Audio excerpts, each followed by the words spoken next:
कंकर कंकर मेरा शंकर, मैं अनंत हूँ, अविनाशी हूँ, मैं काशी हूँ, मैं काशी हूँ।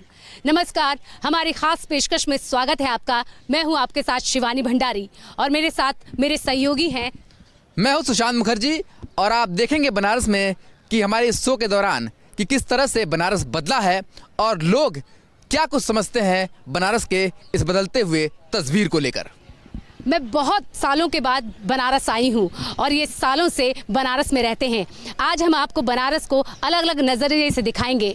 मैं आपको बताऊंगी कि किस तरह से काशी का स्वरूप बदला है और सुशांत से ये समझने की कोशिश करेंगे कि धर्म के लिहाज से जितनी बड़ी काशी है, सियासत के लिहाज से भी काशी कितनी अहम है, ये हम जानेंगे और साथ ही लोगों से भी बातचीत करेंगे और यहाँ के इतिहास के बारे में जानेंगे। लोगों से ही समझने की कोशिश करेंगे जो बनारस में रहते हैं, जो बनारस घूमने आते हैं, जो काशी की दिव्यता और भव्यता को देख रहे हैं, महसूस करते हैं, क्या कुछ उनका कहना है, हम आपको लेकर चलेंगे।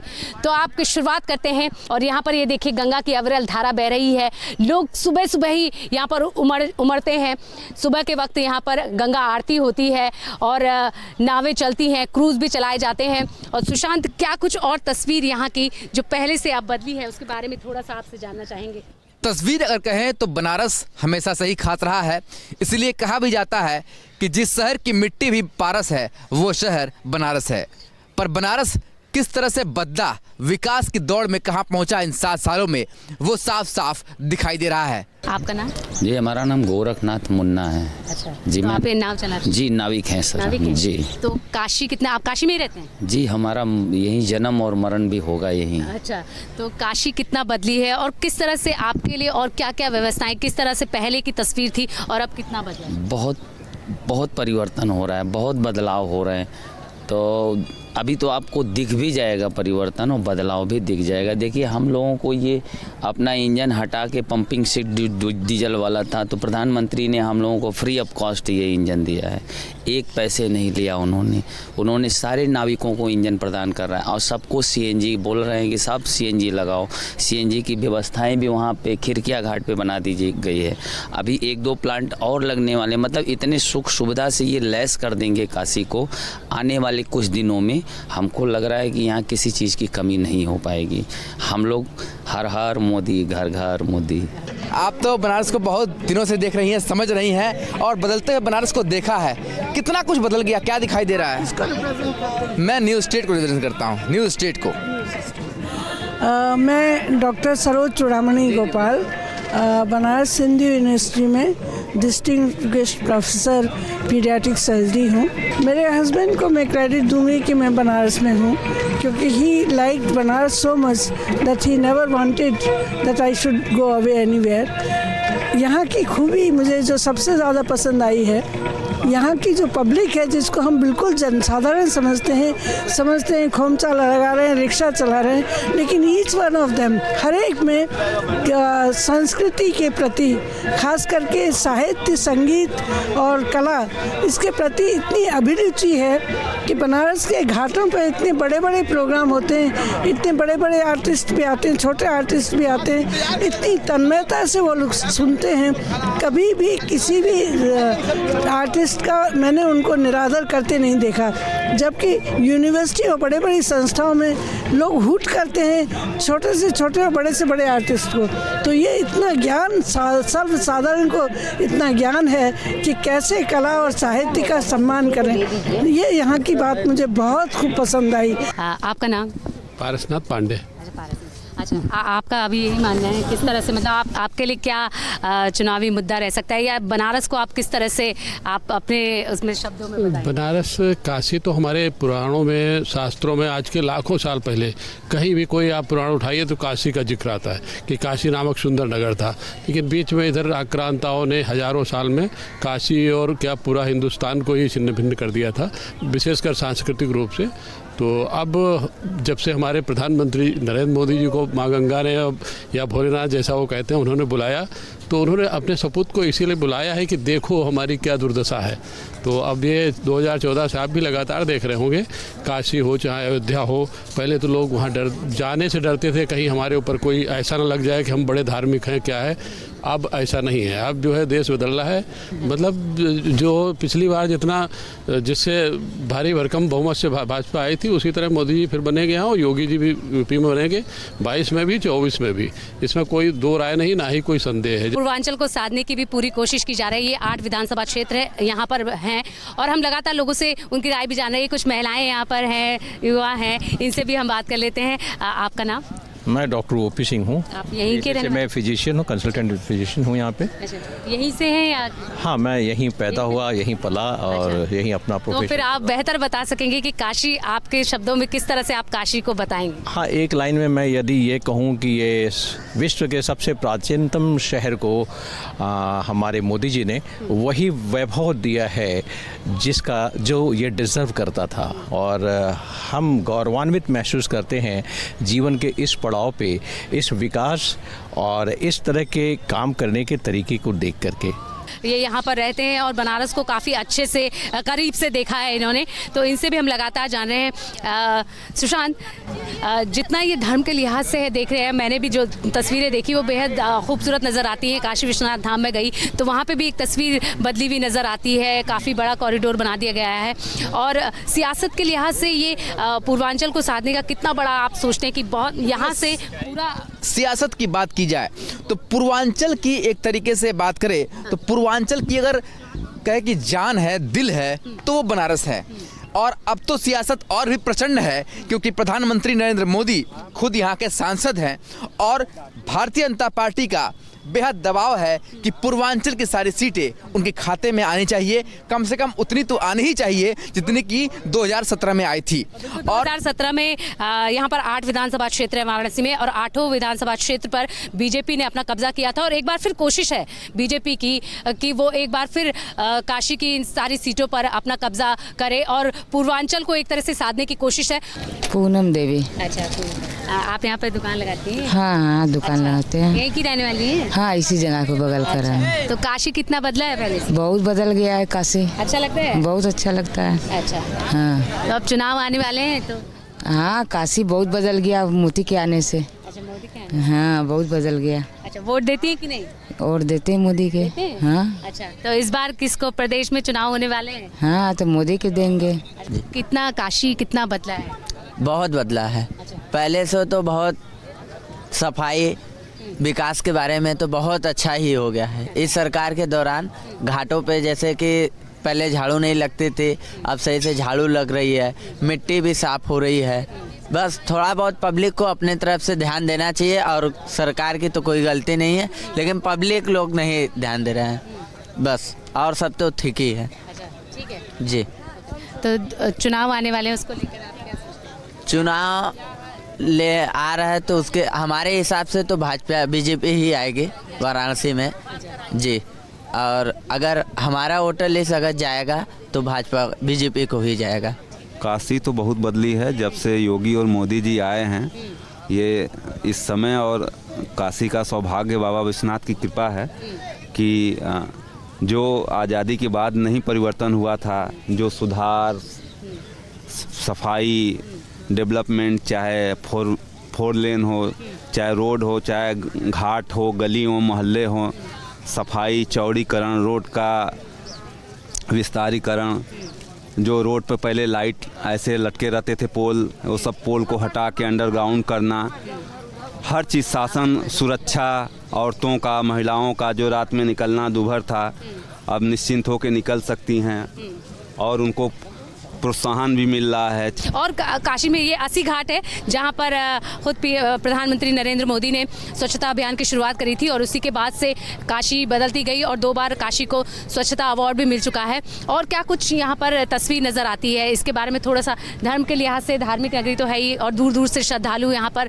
क्योंकि काशी का महत्व तो बहुत ज़्यादा हो जाता है।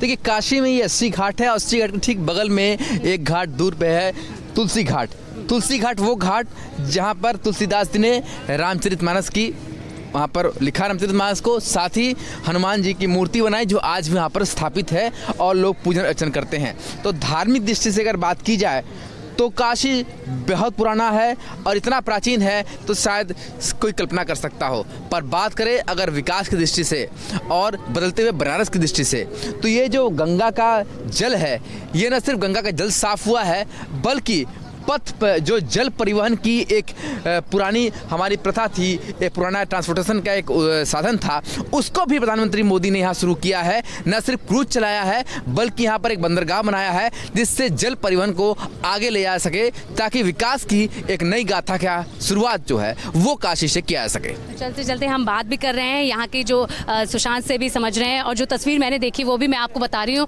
और लोगों से भी बात कर रहे हैं। कुछ लोग यहाँ पर हैं, इनसे भी हम जान लेते हैं किस तरह से काशी का रूप बदला है और क्या इन लोगों की सोच है, किस तरीके से ये काशी को देखते हैं। आपका नाम? जी, मेरा नाम दीनानाथ पांडे है। अच्छा जी, तो आप बनारस में हैं? जी, बनारस में रहते थे लेकिन अभी गांव भी रहते हैं, यहाँ भी रहते हैं। अच्छा। जी, काशी पहले से कितनी बदली है? काशी में क्या कुछ खास? काशी में बहुत कुछ बदलाव हुआ है, स्वच्छता हुआ है, उसके बाद यहाँ रहने का ढंग भी बदला है लोगों का। बहुत विकास किया है मोदी जी ने बहुत विकास किया है। गंगा आरती हो रही है, जो घाटों की गंदगी थी उसकी सफाई हो चुकी है, लोगों को आने जाने का अच्छा मार्ग मिला है, बहुत सारा कार्य मोदी जी ने किया है। आपको दूसरे इलाके में लेकर चलते हैं, वहाँ भी लोगों से जानेंगे कि क्या कुछ वो सोचते हैं 2022 के चुनाव को लेकर और काशी का स्वरूप किस तरह से बदला है।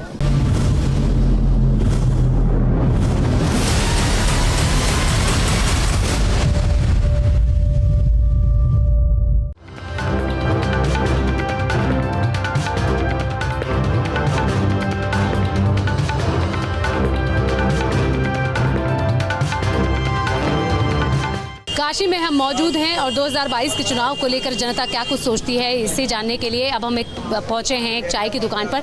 यहाँ पर तमाम लोग बैठे हुए हैं, इनसे हम सीधे बात कर लेते हैं कि इनका क्या कुछ राय है, ये क्या सोचते हैं, किस तरह से काशी का स्वरूप बदला है, इसके बारे में इन लोगों से जान लेते हैं। यहाँ पर तमाम लोग हैं। आपका नाम? Doctor R P. सिंह। अच्छा, आप यहीं के रहने वाले हैं? जी हाँ। अच्छा, तो काशी पहले से कितनी बदली, काशी का स्वरूप कितना? काशी टोटल बदल गई। ऐसा है कि काशी का कल्चर तो नहीं बदला, लेकिन जैसे सफाई है, सड़कें हैं, विश्वनाथ कॉरिडोर आपने देखा ही है, और रेलवे स्टेशन देख लीजिए, हवाई अड्डा देख लीजिए, रिंग रोड देख लीजिए, और गंगा में जो बोट आई हैं वो उनको देख लीजिए। अब 2022 का चुनाव है, आप क्या सोचते हैं? देखिए, चुनाव में यहाँ तो मोदी के अलावा हमको नहीं लगता कोई स्टैंड कर पाएगा बनारस में। हाँ, मोदी जी तो सेंट्रल में, प्रदेश सरकार यहाँ भी वही है, योगी भी कम नहीं है। योगी अभी जो कोरोना पीरियड में, कोरोना होने के बाद भी वो आदमी निकल के दौरा जो किया है, जगह जगह इंतजाम किया है, रोगियों के लिए व्यवस्था किया है, इंजेक्शन की व्यवस्था किया है, जिस तरीके से काम किया है योगी ने, और जो स्ट्रिक्ट एडमिनिस्ट्रेशन चलाया है उसकी काफ़ी तारीफ है। और हमको तो नहीं उम्मीद है कि सत्ता में कोई परिवर्तन होने वाला है। हाँ, एक हम लोग के यहाँ छोटा सा पुल था रामनगर बनने के लिए, वो 17 साल में बना। यही अखिलेश और मायावती जी की थी यहाँ राज्य सरकार में, 17 वर्षों में बना। और वैसे 17 पुल बनारस में ओवरब्रिज 4 सालों में बने हैं। विकास हुआ है 4 साल में? विकास नहीं हुआ है, जबरदस्त विकास हुआ है। आप हम लोग, मेरा जन्म तो यही हुआ है, हम लोग सोच नहीं सकते थे काशी ऐसी बनेगी। विकास तो लगभग बनारस में 70% हो चुका है। अब मेट्रो और रोपवे आ जाए तो हम मान सकते हैं कि 95% विकास जो है हो गया है काशी का। माफियों पे कार्रवाई तो होनी ही चाहिए जनता के सुख चैन के लिए। आप कुछ कह रहे हैं? देखिए, वो जो माफिया की बात आप कर रहे हैं, माफिया 2 तरह के हैं। एक माफिया वो हैं जिनको योगी ने ठीक कर दिया, और दूसरे माफिया वो हैं जो पहले ही आत्मसमर्पण कर गए। लेकिन जिन्होंने समर्पण नहीं किया और दबंगई दिखाते थे, उनको योगी ने अपने दबंगई से ठीक किया। और देखिए, रिजल्ट सबसे बड़ी चीज़ है, ओरिएंटेड है। मोदी जी ने कॉरिडोर बनवाया, उसके बाद आज बनारस में 8 गुना ज़्यादा टूरिस्ट आ रहे हैं। और लोग भी हैं, हम उनसे जान लेते हैं। आपका नाम? सुरेंद्र जैन। आप बताइए किस तरह से काशी बदली है और 2022 के चुनाव को लेकर इस बार सबसे बड़ा मुद्दा क्या देखते हैं आप? कोई विशेष विकास का मुद्दा तो रहे नहीं है। थोड़ा अगर मुद्दा उठेगा विपक्ष तो महंगाई का मुद्दा उठा सकते हैं कि महंगाई चरम सीमा पर पहुंच चुकी है, लेकिन इसके साथ साथ विकास इतना हुआ है ना कि वो मुद्दा दब जाएगा। हाँ, लेकिन साफ़ सफाई, गंगा किनारे साफ़ सफाई, सड़कों का निर्माण हुआ है, पुल बन गए हैं और ये सबसे बड़ा विश्वनाथ कॉरिडोर जो बन के तैयार हो गया है, इसका एक बहुत बड़ा महत्व बढ़ेगा। लेकिन वो महंगाई का मुद्दा रहेगा। अगर विपक्ष चाहे तो इसको मुद्दा बना सकती है, लेकिन इस संबंध में कोई नहीं बोल रहा है। कोई पार्टी चू नहीं कर रही कि महंगाई कहाँ से कहाँ पहुँच गई है, इस पर कोई चू नहीं कर। तो 2022 में बदलाव या फिर रिपीट? 80% तो रिपीट ही हो गया। कोई ऐसे लोग होते हैं ना, अंतिम चमत्कार ना हो जाए या कोई टर्निंग पॉइंट ना मिल जाए लोगों को चेंज करने का, तो हो सकता है सत्ता बस लड़ाई। लेकिन अखिलेश और योगी के बीच हो गई है, तीसरी और कोई पार्टी नहीं बची अब। और बीजेपी के बीच में आप टक्कर मानते हैं? आप क्या? काशी का तो बहुत अच्छा विकास हुआ है और विकास हो भी रहा और आगे भी होता रहेगा। यहाँ पे दिव्य काशी भव्य काशी हो गई है एकदम, और स्वच्छ भारत बन गया एकदम। हर टेक्नोलॉजी में भी सुधार आया है, लोग बहुत अच्छे हैं यहाँ पे, विकास हो रहा है। और हम यहीं के रहने वाले हैं। यहाँ विकास हुआ है? अब बहुत विकास हुआ जिसकी कल्पना नहीं की थी किसी ने। करती है और हम लगातार जनता से पूछ रहे हैं, काशी की जनता से क्या कुछ बदलाव हुए हैं और 2022 के चुनाव को लेकर वो क्या कुछ सोचते हैं। आपका नाम? बबलू अग्रहरी। आपके लिए कितना बदला है काशी, क्या हुआ है? बहुत सुंदर हुआ है। अच्छा, आपके लिए क्या हुआ है? क्या हमारे लिए भी बहुत कुछ हुआ है। किस तरह से? हमारा कारोबार बढ़िया चल रहा है।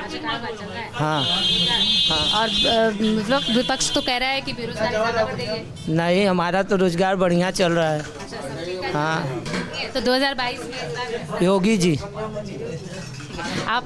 हम दिनेश कुमार यादव। इस बार तो हमारा सिर्फ अखिलेश यादव रहेंगे। अखिलेश यादव। अखिलेश यादव? हाँ। इसलिए नहीं, काम भी बढ़िया किए हैं। काम अच्छा किया। योगी जी कुछ नहीं किए? नहीं, योगी जी भी किए हैं, लेकिन अब संगठन में जब योगी जी आए हैं, अखिलेश छोड़ दिए, तब मोदी जी हैं, तो उसमें अब योगी चले जाएंगे, फिर मोदी हैं तो फिर अखिलेश आ जाएंगे। तो फिर इस बार किसकी तरफ है? हम तो अखिलेश की तरफ हैं। अच्छा, अखिलेश की तरफ है। नाम? दिनेश कुमार यादव। आपका नाम? विवेक चौहान। आप? मतलब 80% चार्ज तो बीजेपी का योगी आने का है, योगी जी का, कि पहले से काम बढ़िया हुआ है। अच्छा, काम बढ़िया हुआ है। हाँ।